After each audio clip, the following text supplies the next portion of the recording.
अस्सलाम वालेकुम, welcome back to my channel. तो कैसे हैं जी आप सब लोग। उम्मीद करती हूँ कि सब खैरियत से होंगे। आज मैं आपके साथ साइड बॉर्डर से बनने वाला बहुत ही नेक डिज़ाइन खूबसूरत सा शेयर करूँगी। ये खूबसूरत सा नेक डिज़ाइन हम बॉर्डर से बनाएंगे। तो बिना टाइम वेस्ट के वीडियो शुरू करते हैं। तो ये प्यारा सा खूबसूरत सा नेक डिज़ाइन बनाने के लिए यहाँ पर हम शर्ट की सबसे पहले कटिंग कर लेते हैं। तो उसके लिए यहाँ पर मैंने फ्रंट साइड लिया है शर्ट का, जिसकी मैंने चौड़ाई ली है 2.5 इंच मैंने इसकी चौड़ाई ली है और 6 इंच मैं इसकी लंबाई ले रही हूँ। 2.5 इंच मैंने इसकी चौड़ाई ली है, 6 इंच मैंने इसकी लंबाई ले ली है और नीचे से भी मैं इस तरीके से 2.5 इंच पर मार्क कर लेती हूँ। तो देखें यहाँ पर जो है ना, मैं इसको एक सीधा इस तरीके से बॉक्स बना लेती हूँ। यहाँ पर भी हम जो है ना सीधी एक लाइन ड्रॉ कर लेते हैं, ऊपर वाली साइड पे भी हम सीधी लाइन ड्रॉ कर लेते हैं। तो ये हमारे पास कुछ इस शेप में एक जो है ना बॉक्स की शेप में आ गया है। अब हम क्या करेंगे कि इसको राउंड शेप दे लेते हैं। ऊपर से हम शुरू करेंगे और नीचे तक हम इसको इस तरीके से राउंड शेप देंगे और राउंड शेप देने के बाद अब मैं इसकी कटिंग कर लेती हूँ। बिल्कुल सिंपल से हम इसकी कटिंग करेंगे और कटिंग करने के बाद जब मैं इसको ओपन करूँगी तो ये कुछ इस तरीके से आ जाएगा। तो राउंड शेप में हमारा नेक जो है वो हमारी शर्ट की कटिंग हो गई है। और अब हम नेक्स्ट स्टेप की तरफ चलते हैं। तो यहाँ पर मैंने बुकरम ले ली है। बुकरम को मैं इस तरीके से फ़ोल्ड कर देती हूँ। डबल फ़ोल्ड मैंने बुकरम को किया है। तो डबल फ़ोल्ड बुकरम में मैंने इसकी लंबाई ले ली है 10 इंच और चौड़ाई जो है वो 4 इंच ले ली है। तो 10 इंच इसकी लंबाई है और 4 इंच इसकी चौड़ाई है। अब यहाँ पर हम निशान लगाएंगे 2 इंच पर, हम इस तरीके से एक निशान लगाएंगे और सीधे भी हम 2 इंच पर हम इस तरीके से नीचे भी निशान लगा लेते हैं। तो नीचे से जब हमने 6 इंच की ली थी ना इसकी लंबाई, तो अब जो है ना यहाँ पर हम 2 इंच पर निशान लगाएंगे और 1 इंच का मार्जिन छोड़ते हुए, यहाँ पर देखें मैं 1 इंच से भी कम जो है ना इस तरीके से छोड़ रही हूँ और 1 इंच का छोड़ते हुए बुकरम को छोड़ते हुए इस तरीके से हम तिरछी लाइन ड्रॉ कर लेते हैं। अच्छा, जो मैंने ऊपर वाली लाइन ड्रॉ की थी और नीचे वाली लाइन ड्रॉ की थी उनको हम तिरछा कर लेते हैं। तो इस तरीके से यहाँ पर जो है ना, अब नेक्स्ट स्टेप में हम क्या करेंगे कि इसको जो है ना, जो ऊपर वाली मैंने एक 2 इंच पर निशान लगाया था उसको हम नीचे तक ले आएंगे। नीचे भी 2 इंच का निशान लगाएंगे, ऊपर भी 2 इंच का निशान लगाएंगे। तो अब जो है ना बुकरम के ऊपर बिल्कुल हम सीधी एक लाइन ड्रॉ कर लेते हैं। तो बिल्कुल हमने सीधी लाइन ड्रॉ की है और ये लाइन जो है आपने बहुत ही ध्यान से लगानी है। ये लाइन जो है जो हमने ड्रॉ की है वो कुछ इस तरीके से आ गई हैं। अब हम इसकी कटिंग कर लेते हैं। कटिंग बिल्कुल हमने लाइन के ऊपर ऊपर से करनी है और जो साइड लाइन बन रही है ना वहाँ से हम इसकी कटिंग स्टार्ट करेंगे। तो साइड वाली जो लाइन है उसकी हम इस तरीके से कटिंग करेंगे और ये वाली जो अंदर वाली लाइन है उसको भी हम कट कर देंगे। तो कटिंग करने के बाद जो है ना ये कुछ इस शेप में आ गई है। अब यहाँ पर मैंने एक्स्ट्रा फैब्रिक लिया है। एक्स्ट्रा फैब्रिक को ये मेरे पास बॉर्डर था जिसको मैंने जोड़ लिया था सेंटर से। तो जोड़ने के बाद मैं इसको बिल्कुल सीधा इस बॉर्डर के ऊपर चिपका देती हूँ। अच्छे तरीके से मैं इसको आयरन कर लेती हूँ। आयरन करने के बाद जो है ना मैं इसको अच्छे तरीके से चिपका लेती हूँ और यहाँ पर जो शर्ट थी ना हमारे पास उसको भी मैंने अच्छे तरीके से आयरन कर लिया था और बिल्कुल मैंने उसको सेंटर में निशान लगा लिए थे। तो अब जो है ना हमने जो बुकरम चिपकाई थी उसको हम इस तरीके से इसके ऊपर रखेंगे। सीधी वाली साइड पे आपने नहीं रखनी, उल्टी साइड पे हम इस तरीके से इसको बुकरम को ऊपर रखेंगे और यहाँ पर हम सिलाई लगा लेंगे। तो सिलाई लगाने के बाद जो है ना हम इसकी कटिंग कर लेते हैं। 1 पॉइंट का मार्जिन छोड़ते हुए हम इसकी कटिंग करेंगे। इसमें सिलाई नहीं आनी चाहिए, हल्के से कट लगाएंगे क्योंकि जब हम इसको फ़ोल्ड करें तो बिल्कुल ईजीली हम इसको फ़ोल्ड कर सकें।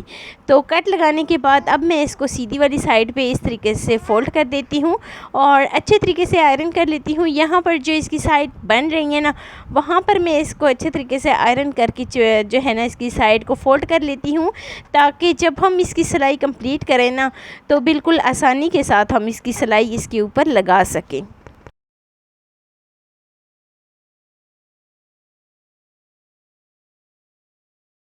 तो नीचे से भी हम फ़ोल्ड करेंगे, साइड से भी हम इस तरीके से फ़ोल्ड करते जाएंगे और अच्छे तरीके से इसको मैं आयरन कर लेती हूँ। और सिलाई जो है जब हमने इसके बुकरम के ऊपर लगानी है तो जब हम ऑलरेडी जो है इसको आयरन कर लेंगे ना तो फिर हमारे लिए सिलाई इसके ऊपर लगाना मुश्किल नहीं होगी। तो अच्छे तरीके से मैंने देखे इसको आयरन कर लिया है। अब मैं इसके ऊपर सिलाई लगा लेती हूँ। सिलाई मैंने बिल्कुल किनारी के ऊपर लगानी है कुछ इस तरीके से। यहाँ पर जो है ना हम सिलाई यहाँ से स्टार्ट करेंगे और नीचे तक लेके जाएंगे। साइड को चेंज करते हुए दूसरी साइड पर भी हम इसी तरीके से अपनी सिलाई कंप्लीट कर लेंगे। सिलाई जो है वो बिल्कुल सेंटर में पट्टी आनी चाहिए, हमारी पट्टी जो है वो बिल्कुल सेंटर में आनी चाहिए, जो कि हमने ऑलरेडी शर्ट को आयरन करके रखा हुआ है, तो इसीलिए हम पट्टी जो है वो बिल्कुल सेंटर में रखेंगे। तो इसी तरीके से सेंटर में पट्टी रखते हुए हम सारी सिलाई अपनी कंप्लीट कर लेंगे। बहुत ही अहम स्टेप और ध्यान से समझने वाला ये वाला स्टेप है कि हमने पट्टी जो हमने लगाई है वो बिल्कुल हमने सेंटर में उसको रखना है और फिर हमने इसके ऊपर स्टिचिंग कंप्लीट करनी है। तो फोल्ड करेंगे, फोल्ड करने के बाद जो है ना हम इस तरीके से इसकी स्टिचिंग कंप्लीट करेंगे। तो नीचे से भी मैं इसको इसी तरीके से फोल्ड कर देती हूँ और साइड को चेंज कर देती हूँ। तो साइड को चेंज करते हुए मैं इसकी जो है ना स्टिचिंग अपनी कंप्लीट करती हूँ बहुत ही आसान तरीके से और स्टेप बाय स्टेप मैं कोशिश कर रही हूँ कि मैं आपको अगर अभी तक आपने मेरे चैनल को सब्सक्राइब नहीं किया तो जल्दी से मेरे चैनल को कर दें सब्सक्राइब। मैं अपने चैनल पर हर रोज़ की वीडियो अपलोड करती हूँ और एक नया डिज़ाइन लेके आती हूँ। स्लीव का पोंचा डिज़ाइन, नेक डिज़ाइन और सूट की डिज़ाइन, कटिंग एंड स्टिचिंग आपके साथ कंप्लीट शेयर करती हूँ और स्टेप बाय स्टेप कोशिश करती हूँ कि शेयर करूँ। तो यहाँ पर देखें जी हमारी सिलाई हो गई है कंप्लीट और धागे की कटिंग करेंगे। धागे की कटिंग करने के बाद अब नेक्स्ट स्टेप की तरफ चलेंगे, जो कि बहुत ही ध्यान से समझने वाला स्टेप है कि आगे जो है ना हम इस तरीके से ओरेप पट्टी की कट करेंगे। अच्छा, ओरेप पट्टी तो कट करना सभी को आती है, लेकिन जिनको नहीं आती उनके लिए जो है ना मैं उनको बता देती हूँ कि ओरेप पट्टी की कटिंग किस तरीके से की जाती है। तो अभी जो है ना हमने इस तरीके से एक फैब्रिक लिया है जिसकी चौड़ाई और लंबाई मैं आपको बताती हूँ। 15 इंच इसकी लंबाई बन रही है और 15 इंच इसकी चौड़ाई बन रही है। तो इसको बिल्कुल हम एक कॉर्नर से शुरू करेंगे और दूसरे कॉर्नर तक, दूसरी साइड के दूसरे कॉर्नर तक जो है ना हम इस पट्टी को कट कर लेते हैं। तो इस तरीके से हम ओरेप पट्टी की कटिंग करते हैं। अब जो है ना हम 2 इंच का गैप छोड़ते हुए इस तरीके से इस पट्टी की एक और कटिंग कर लेते हैं। तो हमारे पास जो है ना इस तरीके से ओरेप पट्टी आ जाती है। जिनको पता नहीं था उनको भी जो है ना पता चल गया। तो अच्छे तरीके से फोल्ड करते हुए मैंने इसको आयरन कर लिया है। फोल्ड करते हुए अच्छे तरीके से मैंने इसको आयरन किया है। देखें ये 1.5 इंच की पट्टी है, बहुत ज़्यादा बड़ी बुरी लगती है। तो 1.5 इंच की पट्टी को मैंने फ़ोल्ड किया है। फ़ोल्ड करने के बाद इसको अच्छे तरीके से आयरन कर लिया है और अभी मैं शर्ट को इस तरीके से ओपन करती हूँ। शर्ट को ओपन करने के बाद इस तरीके से मैं बड़ी ईजीली इसको जो है ना लगा लूँगी। बिल्कुल आसानी के साथ मैं इसको राउंड शेप में इस तरीके से इसकी स्टिचिंग कंप्लीट कर लूँगी।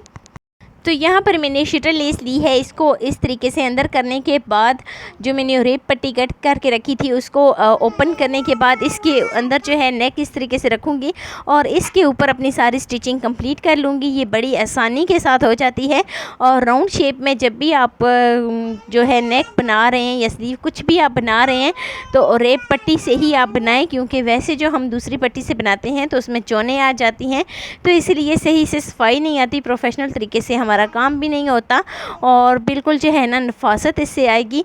तो यहाँ पर देखें साइड को चेंज करते हुए जो मैंने नेक डिज़ाइन रेडी किया है बिल्कुल हम उसके मुताबिक इसको जो है ना हम राउंड शेप दे लेते हैं और इस पट्टी को हम इस तरीके से लगाएंगे। बिल्कुल हम इसके किनारी के ऊपर इस तरीके से सिलाई अपनी कंप्लीट करेंगे। तो सिलाई जो है वो मैंने इस किनारी के ऊपर रख कर कंप्लीट कर ली है। तो ये ओपन थी, अभी मैंने जब इसके ऊपर सिलाई कंप्लीट की है लेस लगाने के बाद, तो इस तरीके से मैंने अपनी सारी स्टिचिंग जो है वो कंप्लीट कर ली है बिल्कुल सफाई के साथ और बिल्कुल नफासत के साथ। जो है ना हमारा नेक डिज़ाइन रेडी हो गया है। साइड बॉर्डर से आप बहुत ही खूबसूरत नेक डिज़ाइन रेडी कर सकते हैं। इसको बनाना भी बहुत आसान है, ये पहने हुए भी बहुत सिंपल सा लगता है और बहुत ही स्मार्ट लुक देता है।